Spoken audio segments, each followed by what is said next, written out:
paz do Senhor a todos, professores, alunos da Escola Bíblica Dominical. Nós estamos aqui no canal AD Belém, Araci 1, canal de edificação para a sua vida. E nós estamos no espaço aqui da EBD, uma escola sem igual, de tesouro sem fim.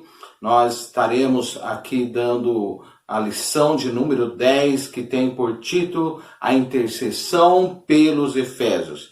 Essa lição nós vamos compartilhar aqui, porque encerra o período aqui da parte doutrinária, porque o livro de Efésios, a carta de Efésios, é dividido em duas partes, a parte doutrinária e a parte prática. Então, hoje a lição 10 encerra a parte doutrinária. Mas antes de nós irmos para a lição, eu quero convidar a você a se inscrever no nosso canal, ativar o sino de notificação e dar o seu like e compartilhar nossa aula. Se você tem alguns grupos no WhatsApp, também através do Facebook, compartilhe esta aula para que essa aula chegue às pessoas e sejam de grande bênção e edificação para a vida de todos. Amém, queridos? Primeiro a gente vai falar o que é intercessão. Intercessão é súplicas em favor de outrem. É uma súplica em favor de outrem.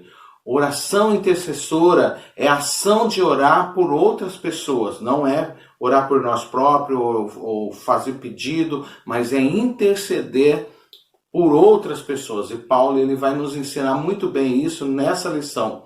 É um papel, o intercessor tem um papel do mediador. Nós vemos vários exemplos na Bíblia. Nós vemos Abraão intercedendo por Sodoma e Gomorra e também por Ló, pedindo, Senhor, se tiver pelo menos 5 justos, o Senhor destrói a cidade, e Abraão intercedendo. Nós temos também Moisés intercedendo pelo povo de Israel que tinha se desviado, tinha feito o bezerro de ouro ali, e eles estavam ali, Deus ficou irado, e ele falou assim, eu vou matar todos, e eu vou fazer de você, Moisés, uma nação, uma grande nação. E Moisés, ele intercedeu em favor dos hebreus ali, falou, Senhor, eu não quero que aconteça isso, eu quero que o Senhor risque meu nome do livro da vida, mas não faça isso. E Deus atendeu o pedido de Moisés e retornou e tirou a sentença que ele queria dar àquele povo. Nós vemos vários intercessores na Bíblia, como Elias, como Samuel, e o próprio Senhor Jesus intercedeu pelos discípulos, intercedeu pelos seus inimigos, pelos seus algozes.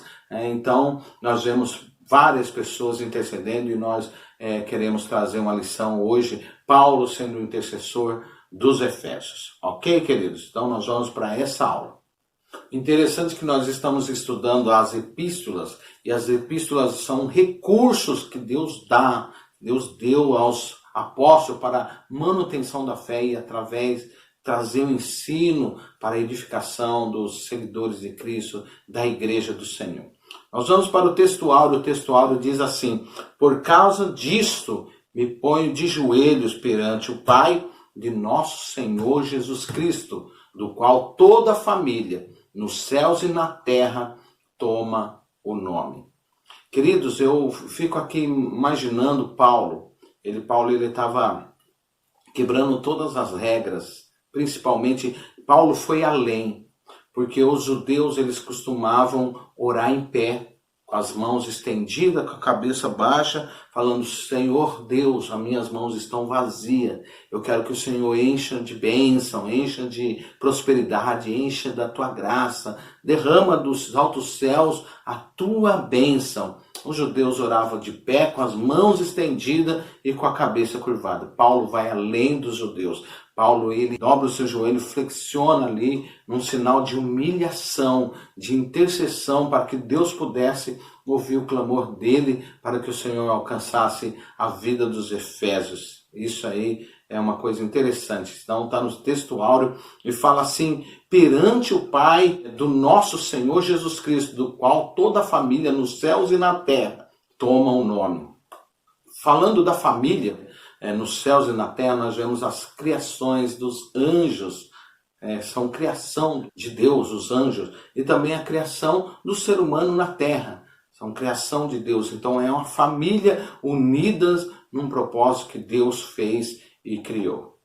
A verdade prática, ela vai falar assim: devemos interceder pelos eleitos de Cristo para que eles sejam fortalecidos de poder, vivem em comunhão e exercite o amor de Deus. Essa é uma das virtudes da intercessão, querido. Muitas vezes a gente se perde em saber o que a gente vai pedir, vai orar por essas pessoas. Então nós temos que pedir para que Deus fortaleça essas pessoas que estão fracas, essas pessoas que estão debilitadas espiritualmente, para que eles estejam fortalecidos no poder, que o Espírito Santo renova e que eles vivam em comunhão, união, vivam próximo e exercite o amor de Deus, que nós estaremos estudando nessa lição. Essa é a verdade prática. Ou seja, na prática, queridos, interceder pelos eleitos, nós temos que, Paulo falando assim, nós temos que interceder pelos eleitos. E há alguns entendimentos no meio cristão de alguns segmentos que as pessoas fala que uma vez uma pessoa salva para sempre. Ou seja, porque ela é predestinada. Mas aqui Paulo está falando que nós devemos orar pelos eleitos. Ou seja, é porque os eleitos também precisam ser fortalecidos com a própria oração e pelo poder de Deus na vida deles. Então os eleitos, nós que somos eleitos, nós precisamos de intercessão, de alguém orando por nós. Eu preciso orar por alguém, mesmo que essa pessoa seja eleita. Então, nós precisamos ser fortalecidos. E a oração é um processo que move o reino de Deus. A oração, porque a oração é considerada como uma dinâmica dentro de nós, que é a ação do Espírito Santo. Porque essa dinâmica está no reino de Deus. Ela reverbera no mundo espiritual e aí ele ataca as hostes infernais e eles vêm contra nós. E aí a gente utiliza Efésios capítulo 6 falando sobre as armaduras de Deus para estarmos firmes no dia mau. Então nós temos que ser revestidos da armadura, porque nós vamos reverberar algumas atitudes que vai contra os reinos das trevas. Então nós temos que ser revestidos de autoridade e poder e com muitas intercessões dos santos sobre nós. Então nós precisamos de intercessão. Então a intercessão é um exercício dinâmico no mundo espiritual. Então nós precisamos disso. Queridos, agora a introdução da nossa lição fala que após revelar o mistério oculto e suas dádivas, que foi falado na lição número 9, Paulo passa a orar em favor da igreja de Cristo. Paulo, ele deu todas essas doutrinas, os ensinos, até o capítulo 3 aqui, até o versículo 13. A gente começa aprendendo com Paulo que Deus pode tudo. E por isso é digno de glória. Então o conceito de glória no hebraico é peso, ou seja, eu valorizo, eu dou peso a isso. É muito poderoso esse Deus. A gente fala, é muito valorosa as suas obras de Deus. E Paulo, ele põe um peso aqui. E quando Paulo vai adorar a Deus, ele vai fazer a sua doxologia. Doxologia, o que é? É hino, é cântico, é glorificação. Ele cede para valorizar o Deus que ele serve. Nós vamos aqui, antes de entrar para a lição, a gente vai falar algumas coisas sobre a própria leitura em classe. Ele começa assim dizendo: por esta causa me ponho de joelhos diante do Pai, do Senhor Jesus Cristo. Ou seja, no versículo 14 ele está falando aqui que ele se colocava de joelho. Como eu expliquei aí, Paulo ele vai além, ele se coloca de joelho. E aí eu tenho um versículo em Isaías capítulo 45, versículo 23, fala assim: por mim mesmo tenho jurado, já saiu da minha boca a palavra de justiça, e ela não tornará atrás, que diante de mim se dobrará todo o joelho, e por mim jurará toda a língua. Então Paulo ele já conhecia esse versículo, porque Paulo era um conhecedor das escrituras, da palavra. Então ele já antecipou, ele já se dobrou em intercessão para adorar o nome do Senhor. E nós vemos aqui no versículo, fala assim: perante o Pai do nosso Senhor Jesus Cristo. Paulo ele sempre usa, agora que ele está usando, é uma situação assim compactada. mas a melhor expressão do nome de Jesus é nosso Senhor e Salvador Jesus Cristo. Por quê?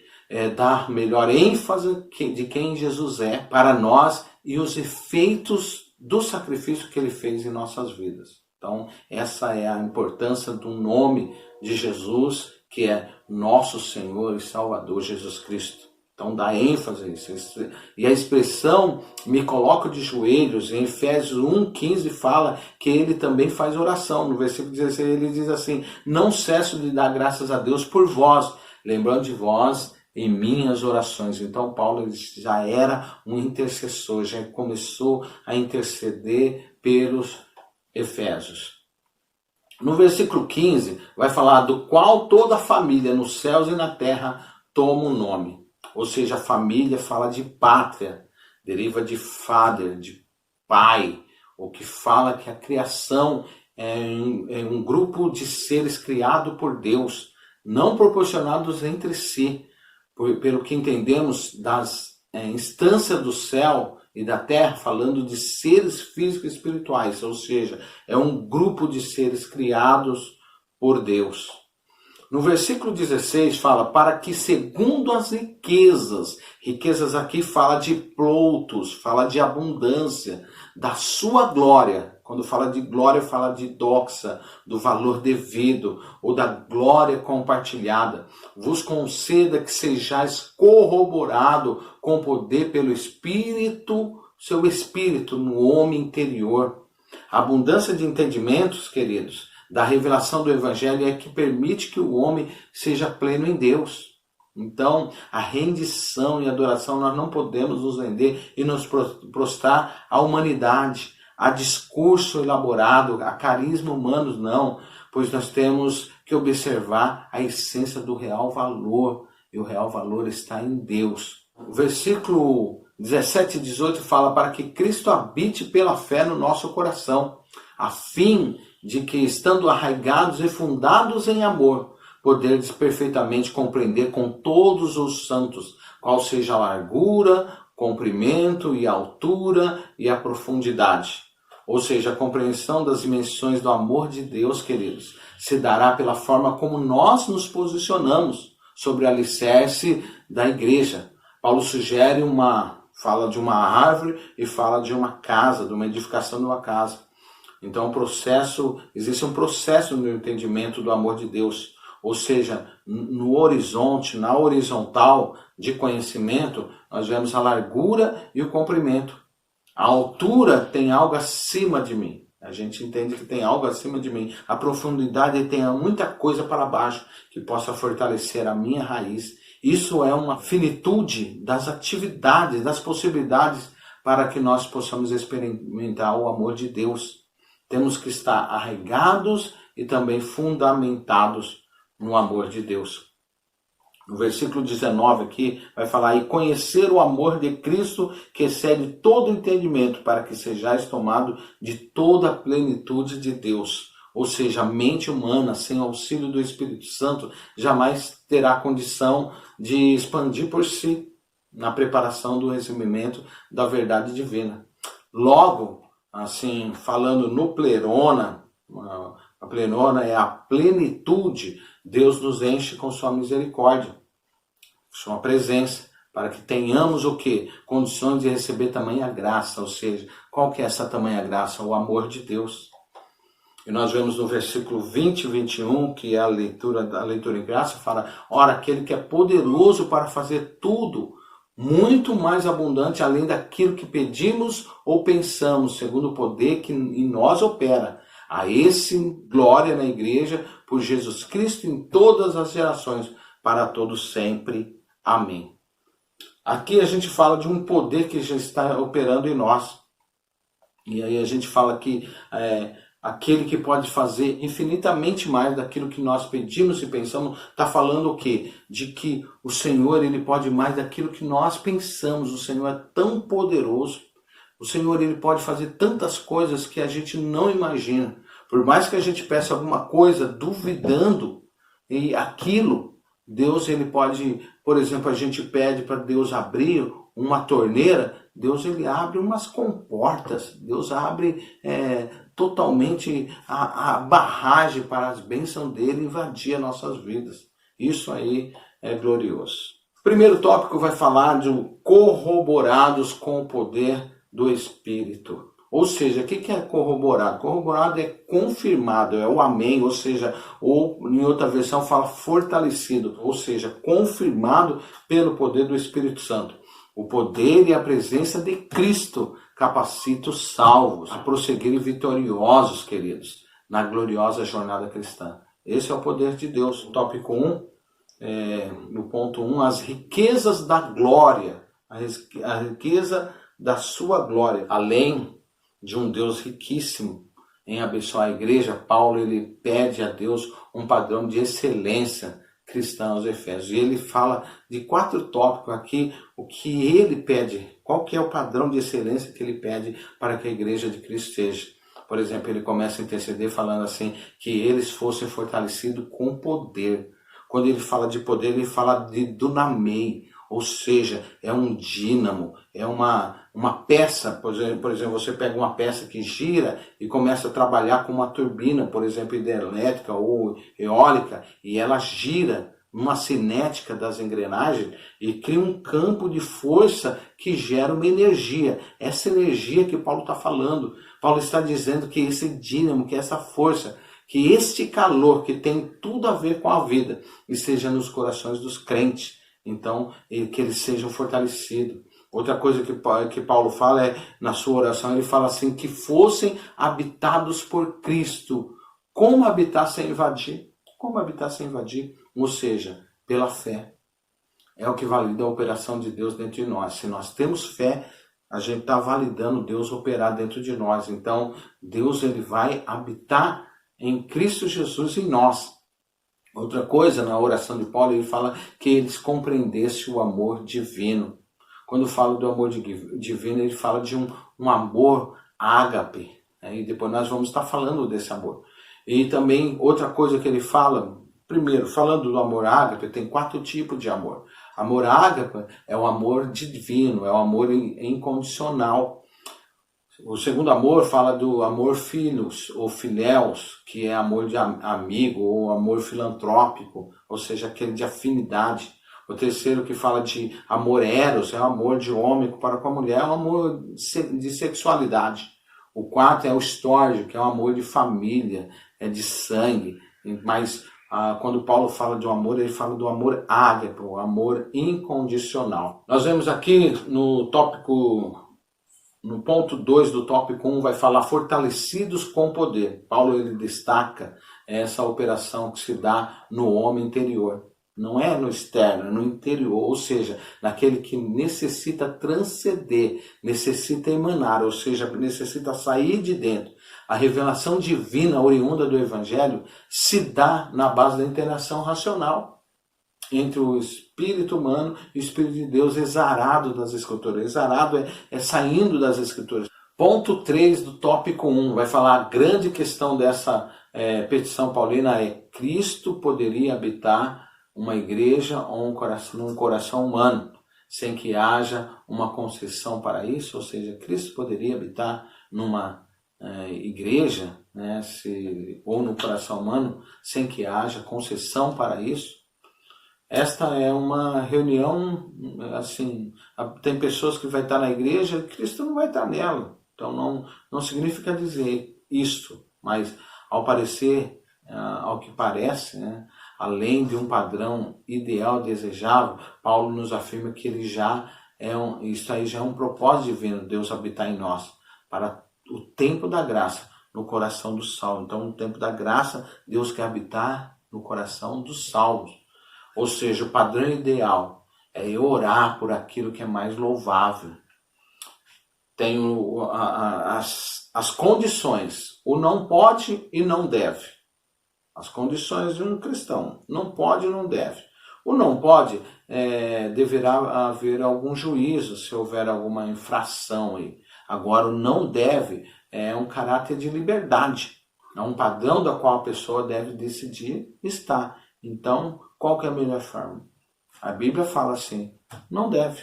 Se você tem um livre-arbítrio para decidir o que você quer, o melhor para a sua vida. Agora nós vamos para o tópico 2, arraigados e fundados ou fundamentados em amor. O ponto 1 do tópico 2 vai falar o amor, a virtude cristã. E o texto áureo da Bíblia que fala de amor é a carta de Paulo, está no capítulo 3 da primeira carta de Paulo aos Coríntios, que fala do amor.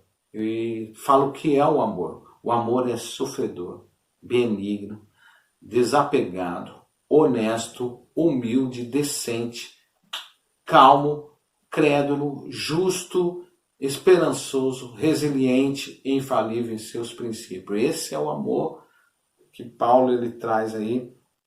Qual o significado do amor ágape, do amor verdadeiro de Cristo.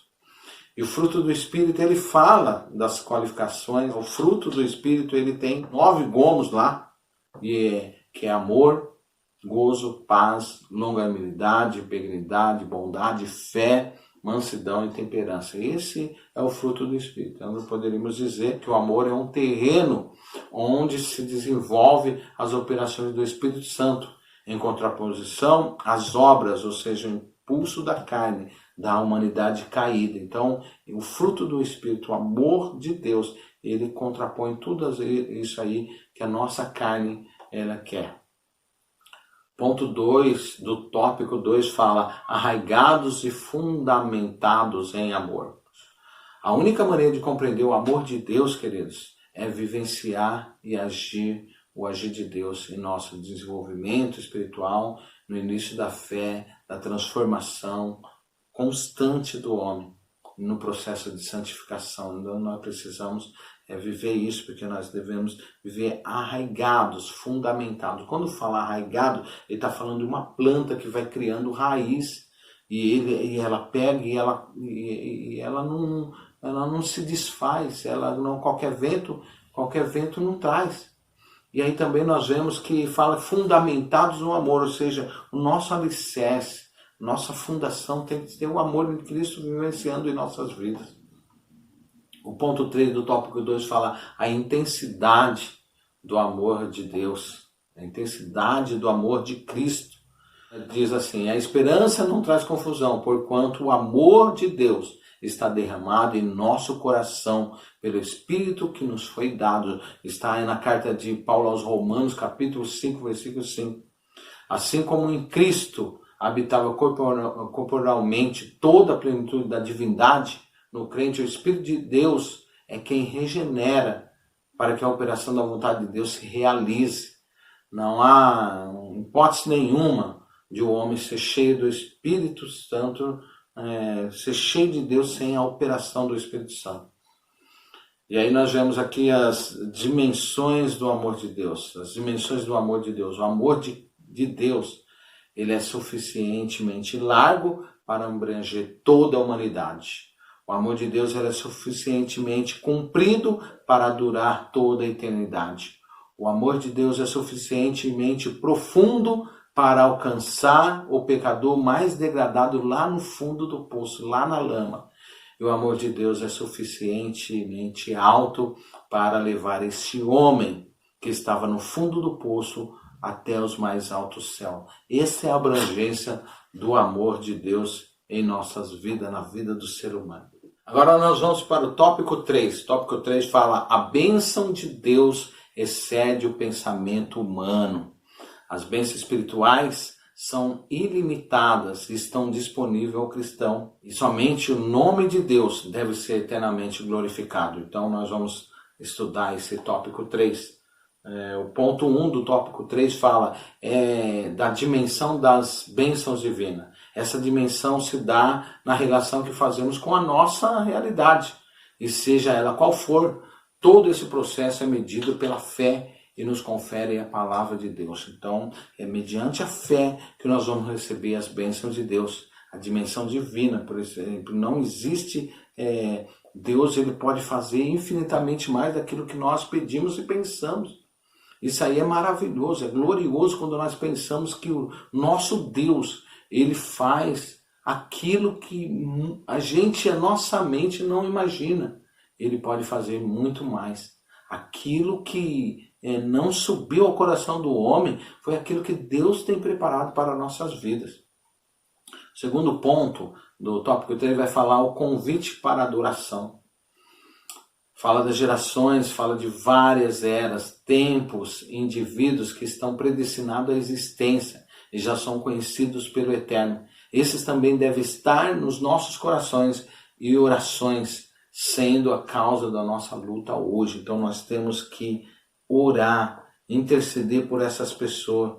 Nós adoramos a Deus pelo que Ele é e não pelo que Ele faz. Então isso é importante nas nossas vidas, saber que Ele é grande, Ele é maravilhoso. A gente não consegue dimensionar as bênçãos dEle, não conseguimos.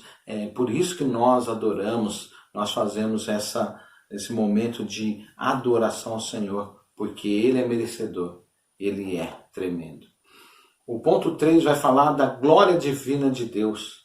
A igreja existe e tem um propósito único, qual que é? Agradar, adorar a Deus em todas as suas ações e procedimentos. Não é uma atribuição da igreja receber reverência ou louvor humano, muito embora ela seja louvada pelo próprio Deus, mas o homem, ele não é merecedor de glória. Toda a glória é para Deus. Se, por exemplo, você está recebendo esse ensino, a glória de Deus. Se você um dia crescer, se você um dia receber um dom de Deus, a glória de Deus. Se você ser usado em um ministério, a glória de Deus. Tudo é para a glória de Deus. Então a igreja não tem glória sem Cristo, porque tudo reflete a Cristo. A glória dele, o louvor é para ele. A igreja adora a Deus como noiva, que se mantém fiel ao Filho de Deus, cumprindo o ideal do Pai. Então esse é o papel da igreja, de nós adorarmos a Deus. Nós chegamos na conclusão aqui da nossa revista, que nós vemos que Paulo ele ora ousadamente pelo fortalecimento da igreja, compreendendo que ela precisaria de fortalecimento, de presença, de amor e crescimento em Deus, para que assim pudessem em todo o tempo estar adorando a Deus e cumprindo sua missão.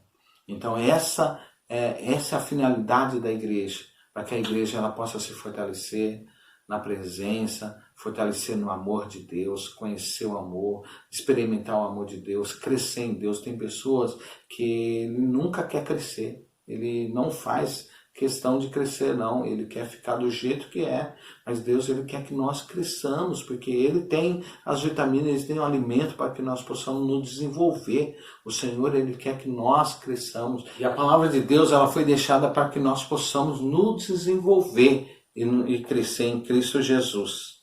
Amém, queridos? Deus abençoe. Nós chegamos ao final da nossa aula da EBD, uma escola sem igual, de tesouro sem fim. Espero que Deus nos dê outra oportunidade para que a próxima nós estaremos aqui, permitindo Deus. Deus abençoe, um abraço a todos. Fique na paz de Cristo. Amém?